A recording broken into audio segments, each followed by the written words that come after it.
Hey fellow readers, welcome back to my channel, KB Reads. We're back here to talk about what I've been reading for the second half of the month of July. This was a kind of slow reading half of the month for me. I was exhausted from travel, so was sort of resting up, and the first book I read was sort of a big book, not in terms of numbers of pages, but in getting through. Still read some interesting things, most of it in the last couple of days. I've also started my rigorous travel schedule again, so I'm sure there will be a lot more to come.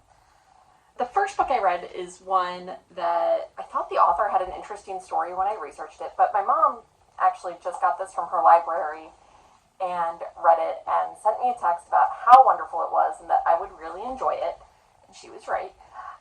It is To Wake the Giant, a novel of Pearl Harbor by Jeff Shaara.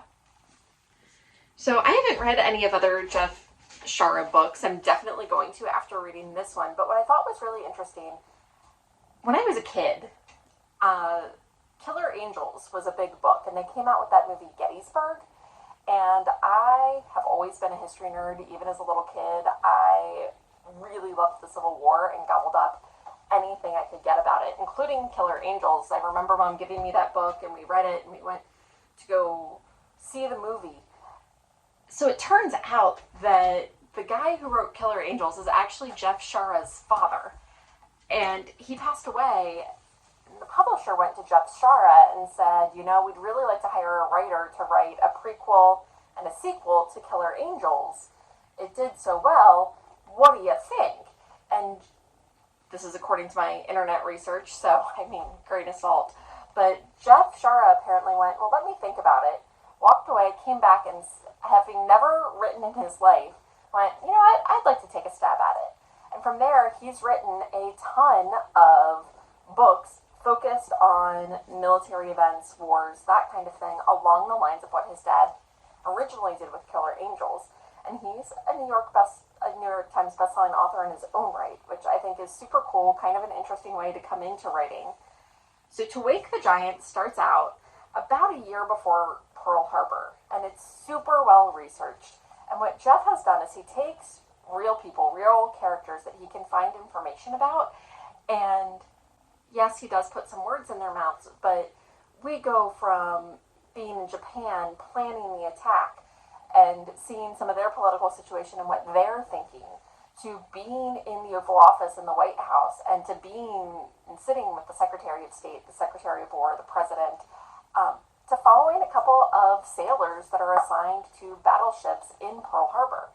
So it skips between these people of different ranks, different viewpoints, and in a non-judgmental way, he really covers kind of what the Japanese were thinking, what the Americans were thinking, and what happened. The story ends just a couple of days after Pearl Harbor. You don't see the aftermath. There are, I think, other books about Midway and other events, which, as I said, I'm super excited to read some more of this. I don't want to say I love Pearl Harbor, love World War II. I've always been really interested in history. When I was in college, I was a history major, and I interned at the National Smithsonian's Postal Museum, which most people don't realize is a thing, in Washington, D.C. And when there, they had a hand stamp, which is that thing that you stamp on the mail that says, the date. Back then, they weren't automated, but they had a hand stamp on the USS Oklahoma from the USS Oklahoma, which was capsized at Pearl Harbor, that was part of their collection. And as one of my internship projects, they kind of gave me access to this hand stamp and encouraged me to research it, its history, its story, where it came from, what happened to it. And I wrote a short paper, and a couple hundred words of that became one of their Object of the Month features on the Smithsonian website, but I got to, during the course of that, speak to at least one survivor of Pearl Harbor, and to really learn more and make it real to me. And I learned things in this book that I didn't already know and was really fascinated by it. It is a bit of a slower read just because there's so much there. It's only covering a year, but there's so much there. But highly recommended, really good book. And I will definitely be adding more books by Jeff Shaara to my to-be-read list. Now, the next one, there are a couple of things I want to say about. Have you ever read books and found that completely unintentionally there is some kind of theme linking them? That's what happened with the next two books I read, which I'm going to be curious to see if the theme continues in the next book, because there have been times that I pick things up that just, even in a side mention, some random link connects them that, I mean, isn't in the description, because people have said, like, oh, maybe you're subconsciously choosing that. Like, there is no way I could have chosen this, like, weird link that I'll talk about in a second between the next two books that I've read.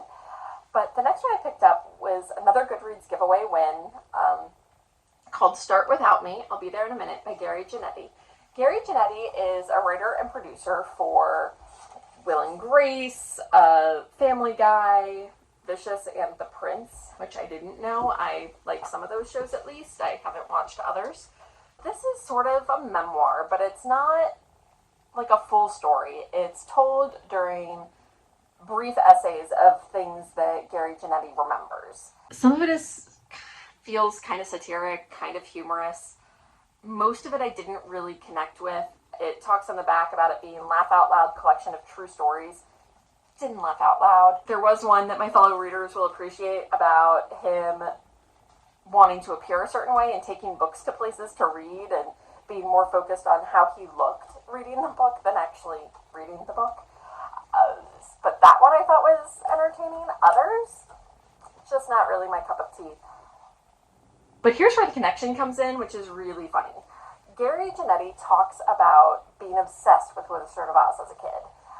He watched it on the TV every year on Easter, before streaming services, before any of that. It was a big thing. And when they got a new TV, and oh my gosh, it's actually in color at a certain point. Are you kidding me? And he talks about a love of Judy Garland. As a gay young man, he talks about her as like that kind of icon that you can really feel her emotion and her hope and connect with that. And he talks about his long-seated love of Judy Garland, which is going to become the connection into my next book, which is very strange. This super quick read, can read it in a couple of hours. Might be worth checking out, just not really my cup of tea or my favorite. The next book I read is called The Hope Chest by Viola Shipman. This is my second or third Viola Shipman. She is really good for a good cry, if that's what you need. This book I came by in a kind of fun way. I don't know if you've heard about this thing that Iceland does on Christmas Eve, but apparently the Icelandic people are big readers. I just learned about this tradition 2.5 years ago, and there is a tradition in Iceland that on Christmas Eve, the people give each other books and treats to spend time reading. So in the last couple of years, I've done some online, it's called, I'm not even going to attempt the Icelandic word because I will butcher it, but I believe the English translation is the book flood. I, in the last couple of years, have decided to adopt that as my own tradition.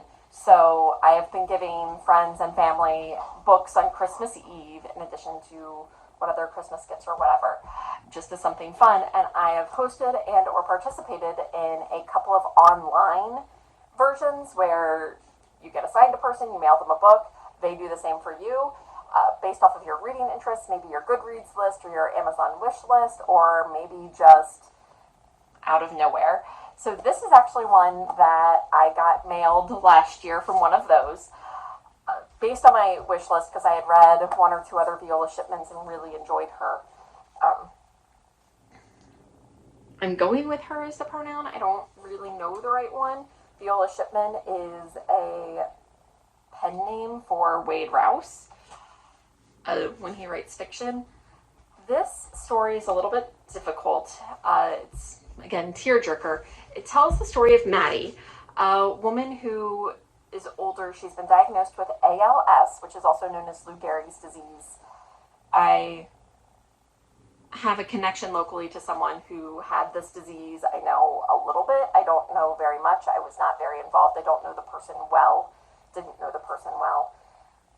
But this is a disease that really destroys your body and unfortunately leaves your mind intact. So Maddie's going through that. She's in a wheelchair now. She doesn't have the activity. She can't do the active things that she loves. She's stuck kind of in her head. And speaking is a struggle. Eating is a struggle.